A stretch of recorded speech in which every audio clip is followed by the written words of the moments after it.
bendiga, amado pueblo del Señor, personas que nos ven o nos escuchan justo ahorita que este en vivo está dando inicio, o a lo mejor posteriormente en alguna publicación aparecerá por ahí este video y tenga la oportunidad de estarlo viendo. Este es un privilegio para mí, mi nombre es Arely Castellanos, compartir la palabra del Señor y este pequeño segmento que tratamos de hacer cada día lunes a las 6 de la tarde de El Salvador, a las 8 de la noche, al menos todavía a las 8 de la noche acá en Waterbury, en el estado de Connecticut, en los Estados Unidos.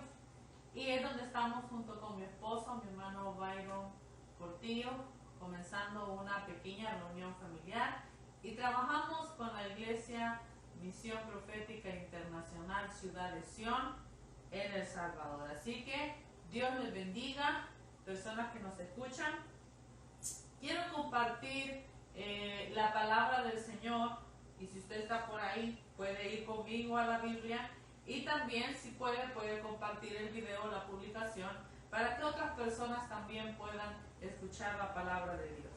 Quiero leer para ustedes en segunda carta a Timoteo.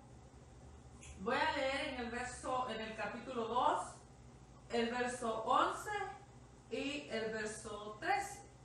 Segunda carta a Timoteo, capítulo 2, verso 11 y 13. Yo lo leo para ustedes en la versión Reina Valera, dice así: palabra fiel es esta: si somos muertos con Él, también viviremos con Él. Si sufrimos, también reinaremos con Él. Si le negamos, Él también nos negará. Si fuéramos infieles, Él permanece fiel. Él no puede negarse a sí mismo. Que el Señor bendiga abundantemente su palabra. ¿Sabe que cuando usted lee este capítulo 2 de esta carta de Timoteo, de esta segunda carta que Pablo escribe a Timoteo, encontrará muchos consejos, como en los anteriores capítulos, anterior carta, que Pablo, como un padre, escribe a su hijo Timoteo, porque le ve como un hijo en la fe. Timoteo es una persona joven que está tomando cargo de una obra, pero que tiene todo el deseo de servir a Dios, pero no toda la experiencia que Pablo mismo puede tener, y por eso le acoge como un hijo, le enseña, le instruye y constantemente está aconsejándole, y más que eso, le ama verdaderamente como un hijo suyo, y por eso le llama de esa forma, prácticamente le llama hijo. Y Pablo está dando uno y otro consejo en este capítulo 2, ¿verdad? Nos habla de cómo debemos ser aprobados por Dios, de cómo toma esas figuras de la Biblia, de que nosotros debemos de aprender a través de quién es un soldado, a través de quién es un agricultor, etc. Y comienza a dar estas palabras y dice, bueno, esta es una palabra fiel, dice Pablo escribiendo, ¿verdad? Dice, si somos muertos con Él, también viviremos con Él. O sea, si nosotros morimos a las cosas del mundo, como Cristo murió por nosotros, entonces también como Él resucitó de los muertos al tercer día y ahora está a la diestra, o sea, a la derecha de Dios Padre, así también nosotros, si hacemos morir las obras de la carne en nosotros, si morimos para el mundo y vivimos para Él, vamos a vivir como Cristo vivió, no en un sentido figurativo nada más, sino en el sentido pleno de la palabra. Vamos a vivir y vamos a reinar por siempre con nuestro Señor, como Cristo mismo lo es, porque dice la palabra que Cristo es la primicia de los que resucitan. Él es el primero que resucita y en ese estado vivirá eternamente. Lo mismo que pasará con todos nosotros que vivimos para Él.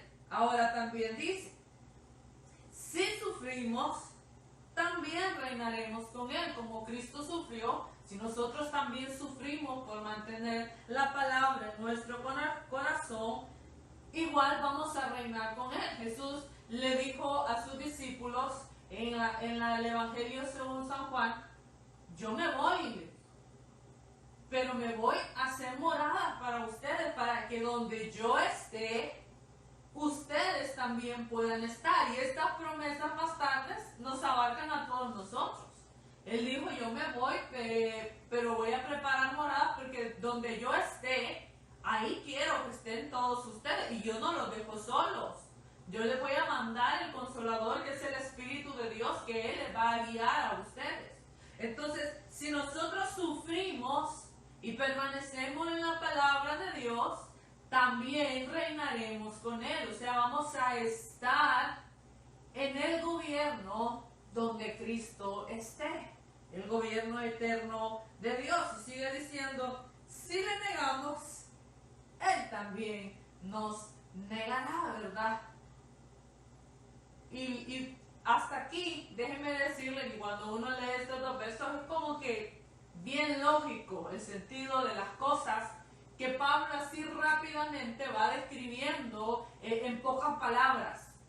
Pero cuando llega a esta última parte y dice, y si fuéramos infieles, y lo más lógico es que siguiera, ¿no? Como viene con eso que parece bien lógico, bien natural, que si fuéramos infieles, Él también va a ser infiel con nosotros. Pero ahí es como el Espíritu lo deja siempre hablar la verdad de Dios.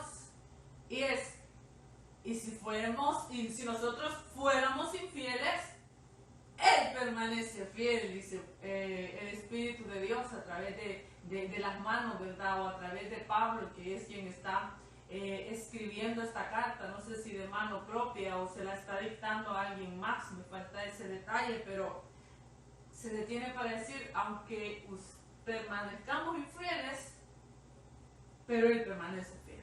O sea, Él no puede, y por eso dice la última parte de ese verso 13, de esos 3 versos que leímos, Él no puede negarse a sí mismo.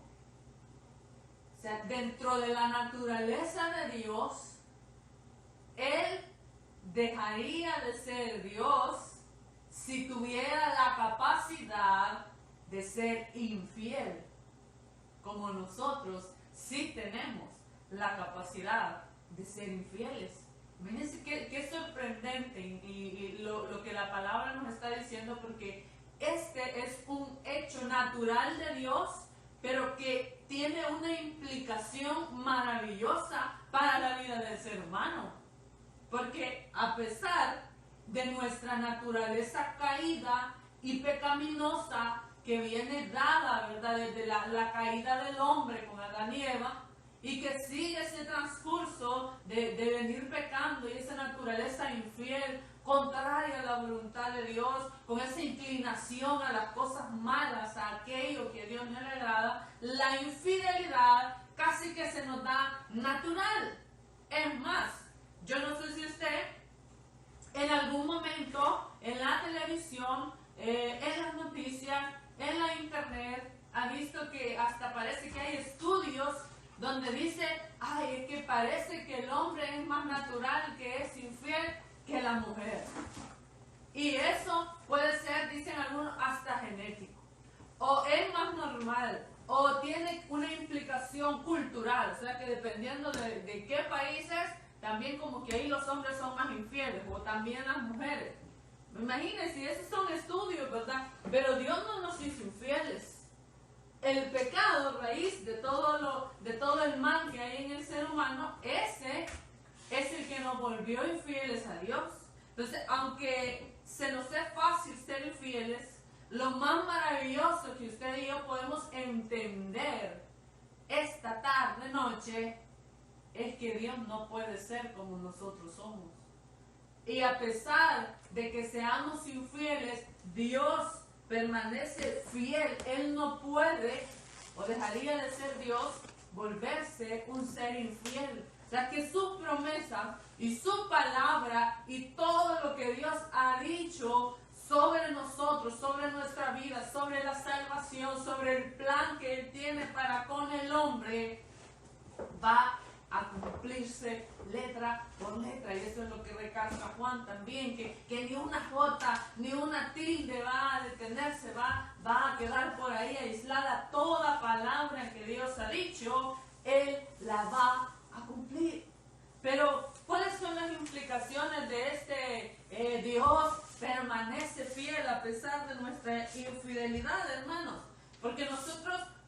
escuchamos la palabra de Dios, yo espero que cada vez que usted escucha una predicación y cada vez que usted lee la Biblia, comience a maquinar, comience a pensar, a razonar, a tratar de buscar en la Biblia misma, porque la Biblia se interpreta a sí misma, dónde podría variar, dónde podríamos pensar, bueno, pero si Dios en esta ocasión, en este personaje, parece que fue infiel. Y no sé usted, pero quizás podríamos pensar en Saúl. En Saúl que se nos dice que el Espíritu de Dios lo abandonó. Pero ahí es donde nosotros debemos mirar toda la palabra de Dios y contextualizar lo que ahí está pasando. Dios nunca va a dejar de ser fiel. Es el ser humano quien voluntariamente decide apartarse o separarse de Dios a través de sus decisiones. No fue Dios infiel a Saúl, fue Saúl continuamente y sin arrepentirse infiel a Dios una y otra vez hasta que el Espíritu de Dios ya no pudo estar más en ese corazón pecaminoso, ya no debió de estar más ahí porque nunca hubo arrepentimiento, nunca había un convertirse a Dios. Pero cuando vemos, hermanos, los otros personajes, de los que podríamos decir es que este personaje fue más fiel, ¿qué personaje? Por ejemplo, si nosotros vemos a Elías, ¿quién no sabe la historia de Elías cuando el fuego descendió, verdad? Los profetas de Baal, aquel reto que él le hace en medio de una crisis religiosa en Israel, ¿verdad? Todo Israel está volcado a los Baales por la mala, ¿verdad? Que era esta mujer Jezabel. Entonces, en medio de esa crisis religiosa, él retoma la palabra de Dios y le dice, vamos a ver cuál de verdad es Dios. Yo les hago un reto. Si Dios es el Señor, entonces va a encender el fuego y vamos a servirlo a Él. Pero si Él no es Dios y es Baal, entonces Baal va a hacer que el fuego descienda sobre el sacrificio. Cada uno vamos a ofrecer un sacrificio a Dios. Y le dio la oportunidad, usted conoce la historia, a los profetas de Baal, comiencen ustedes pues, y vemos como en este escenario, qué maravilloso es el papel de Elías. ¿Quién no quiere ser Elías con los profetas de Baal? Y ver delante de los ojos de todos aquellos hombres y mujeres infieles como Dios permanece fiel y ese fuego, ¿verdad? Desciende y ese sacrificio se quema. Y entonces, ¡wow! Ese es Elías. Elías comenzó, ¿verdad? En medio de ese, cuando ese fuego desciende y todos comienzan a decir, ¿verdad? Yo creo que un poco convencidos porque cayó el fuego y otros pocos porque pensaron, si no nos convencemos porque ya cayó el fuego, ya nos va a caer a nosotros también. Entonces, Jehová es Dios, Jehová es Dios, Jehová es Dios. Entonces, en medio de ese encender otra vez el espíritu, la fe de un pueblo, vemos que él comienza, bueno, agárrenme a los profetas de Baal y comienza, ¿verdad?, a degollar a cuántos profetas, ¿verdad? Qué difícil ha de haber sido, le han de haber dolido las manos, hermanos, si cuesta, ¿verdad?, cortar un pollo, imagínense cortar un montón de cuellos de personas. Ahora, todo eso es como, wow, lo que Elías hizo, pero sabemos que después de eso, Jezabel la agarra contra Elías y dice, bueno, así como puso a mis profetas, así yo lo pongo para el día de mañana o dejo de ser Jezabel. Y dice la palabra que Elías huyó en una cueva, es como dejar atrás, bueno, ya esto de invocar a Dios y de hacerlo de Dios, entonces como que no me va bien haciéndolo porque ahora mi vida peligra y tuvo miedo. Él está en la cueva por miedo y sabemos que Dios llega a él y dice, Elías, ¿qué haces aquí? Y Elías trata de dar, ¿verdad?, su posición y decir, es que solo yo he quedado, pero el Señor sabe. Y él le dice, no, Elías, ¿verdad?, vuelve tus pasos atrás. Pero lo que yo quiero recalcar es que a pesar de que él en algún momento pierde el rumbo de su ministerio, y de la voluntad de Dios en su vida, Dios seguía estando ahí con Elías en la cueva, en medio del temor, que era la verdadera razón que lo mantenía en la oscuridad de esa cueva. Dios seguía estando ahí. en sus peores momentos, y eso es lo que a nosotros nos pasa. Un día quizás somos un cristiano fiel, un cristiano que estamos luchando genuinamente, un cristiano que está sirviendo a Dios, pero al siguiente día o en la siguiente temporada, en el siguiente capítulo, si lo queremos ver como una serie en nuestra vida, somos alguien en la cueva llenos de temor, pensando, ¿y será que va a haber un mañana? Pero Dios sigue estando ahí con nosotros en medio de esas circunstancias. Él estuvo, hermanos, con Jonás, cuando Jonás por fin agarró valor, ¿verdad? Después de ese pequeño juicio que le cayó, y él sale de aquel pez y va a predicar, Nínive va a ser destruida, Nínive, y hermano, y él se sentó, dice, debajo de aquel, ¿verdad? ¿Qué es el enebro? No recuerdo cuál era el nombre, a esperar que el fuego cayera, y que el juicio que Dios había dicho por medio de sus labios cayera. Contrario a lo que en realidad Dios quería, en el hecho de que Dios pensaba, si se arrepiente, hay gente inocente aquí, pero eso lo esperaba juicio. Y sabe que Dios llega y habla con él, ¿verdad? Y él ya había sido infiel porque él estaba esperando juicio. Es más, cuando el juicio no vino, entonces deseó la muerte. Pues bueno, si no se cumplió lo que el Señor me mandó a decir, después de todo, aquí no descendió, ¿verdad?, el juicio de Dios, entonces que me mate el Señor a mí, ¿verdad? Porque ahora, ¿qué van a decir cuando me vean a mí pasar? Entonces Dios llega a hacerle entender a Jonás por qué él actúa como él actúa, aunque él, hermano, no está obligado en ningún momento a venir a tratar de hacer entender a un profeta, ¿verdad?, recalcitrante, como decía un maestro, por qué no había hecho lo que dijo que iba a hacer, porque había todo un pueblo arrepentido y vuelto a Dios. Entonces, aun cuando ni siquiera entendemos los propósitos de Dios, aun cuando siendo cristianos a veces como Jonás podamos desear la muerte también, y no entendemos el panorama de Dios sobre mi vida o sobre la vida de nuestra familia, Dios sigue siendo fiel. Y en aquello que estamos esperando y pensamos que por qué no pasa como nosotros creíamos que debería pasar, Dios sigue siendo fiel.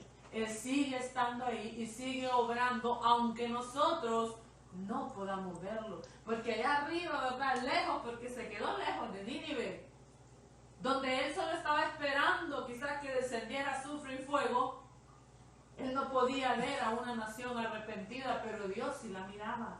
Entonces hay cosas que nosotros no podemos ver a veces, porque la duda, porque la tristeza, porque la depresión, porque, hermano, nos embarga la vida, los pensamientos, pero Él sigue obrando en nuestro alrededor y Él sigue permaneciendo fiel a través de, hermanos, seres imperfectos. Usted sabe que Sansón había sido dedicado a Dios desde antes de su nacimiento, con ese voto del nazareato. Sabe que él una y otra vez fue infiel a Dios y después violó el pacto que Dios había hecho sobre su vida. Cuando Sansón por fin se da cuenta y él está ciego, ¿verdad?, siendo la mofa de sus enemigos, ahí una vez más él se arrepiente a Dios y él dice: Señor, perdóname. Pero aquí donde estoy, imagínense, ya no miraba, ya no podía, no tenía la fuerza que él siempre había tenido, como él se había acostumbrado a hacer, pero ahí, cuando hay un corazón arrepentido, que es otra de las cosas que dice la palabra, dice un corazón constricto y humillado, Dios no lo rechaza, no puede rechazarlo, porque donde hay constricción, donde hay humillación, donde hay, hermano, un verdadero arrepentimiento, Dios no se va de ahí, Dios se queda ahí, el Espíritu de Dios se queda allí. Dice la palabra que ahí clamó y Dios lo escuchó y le volvió a dar fuerzas, y aunque murió con sus enemigos, por lo menos murió con Dios. Y se convirtió, hermanos, en uno de esos héroes de la fe, ¿verdad? Porque en su último momento él entendió, él se arrepintió y se volvió a Dios. Pero Dios seguía estando ahí porque Dios lo escuchó. Dios nos escucha, hermano. Aunque antes, yo no sé cuántos años tendrá usted fuera del Evangelio, usted es un conocedor del Evangelio, es una persona que sabe de la palabra, que entiende el plan de Dios, pero que tiene años, meses, décadas fuera de la voluntad de Dios. Dios sigue siendo fiel para con su vida. Y si usted se vuelve a Dios, Dios se va a volver a usted con todo su poder y con toda su fuerza para convertir y para seguir ese plan que Él tiene con su vida. Entonces, sin importar lo que hayamos hecho, sin importar dónde estemos o lo imperfectos que nos sintamos, es maravilloso saber y entender que Dios sigue siendo fiel. Y no lo dude, no dude que sin importar lo que nosotros seamos, el lugar donde estemos y la condición en la que nos encontremos, Dios todavía sigue estando ahí. Y si nosotros nos acercamos, dice la palabra de Dios, acercaos a mí y yo me acercaré a vosotros. Él ahí está. Él ahí está, aunque no lo llamen. Él ahí está, hermano. Porque Él sigue siendo fiel, porque Él nos ama, como dice la palabra, con amor eterno. Así que si estás ahí, has escuchado esta palabra, esta pequeña reflexión, no lo dudes, Dios está ahí. Deja que no solo esté ahí, deja que viva contigo, camina con Él como sucedió, ¿verdad? Con Enoc, caminó Enoc con Dios y Dios se lo llevó. Así aprendamos, no que, sí, aquí está Dios. Parece que solo cuando lo necesitamos, no, Dios está ahí siempre. Nosotros decidimos si queremos caminar con Él o solo lo vamos a dejar a la deriva de nuestra vida. Así que acerquémonos a Dios y entonces Él se acercará a nosotros y podemos entender, ¿verdad?, la voluntad de Dios sobre nuestras vidas. Sigamos adelante, sigamos leyendo, escudriñando y compartiendo la palabra de Dios, porque el tiempo está cerca y la iglesia de Dios debemos de seguir predicando, debemos de seguir esparciendo el mensaje de Dios. Quiero orar por ustedes que a lo mejor todavía están ahí detrás de esta pantalla, detrás de esta cámara. Pongamos en las manos del Señor nuestra vida, agradezcamos su fidelidad porque Él estuvo, está y seguirá estando con cada uno de nosotros. Gracias, Señor, por tu maravilloso plan sobre nuestra vida. Gracias, Padre eterno, porque tú no puedes ser infiel. Qué maravilloso es saber que a pesar de lo imperfectos, Señor, e infieles que somos, que nos hemos alejado, Padre, deliberadamente muchas veces de tu plan, de tu palabra, de tu voluntad, tú, Señor, quieres seguirnos hablando, tú quieres seguirnos atrayendo hacia ti, como dice tu palabra en el libro de Oseas, que tú querías atraernos, Padre, que nos vas a llevar a ese desierto, que nos vas a hablar con esas palabras de amor. Así eres tú con nosotros, a pesar de nosotros. Ayuda que como pueblo tuyo, cada persona que escucha esta palabra, Señor, no solo entienda y agradezca el hecho de que tú estás siendo fiel cada día, cada momento con nosotros, sino que en favor, Señor, en agradecimiento a esa fidelidad, podamos cada día volvernos a ti, podamos cada día comprometernos con tu palabra, Señor, podamos cada día buscar agradarte a ti. Bendice a tu pueblo, bendice a cada persona que escucha tu palabra, que esta palabra haya cabida en sus corazones y produzca fruto de salvación, Señor, de sanidad y de edificación sobre su vida. En el nombre de Jesús lo pedimos, Padre amado, y te damos gracias por todo, Señor bendito. Amén y amén. Que el Señor les bendiga.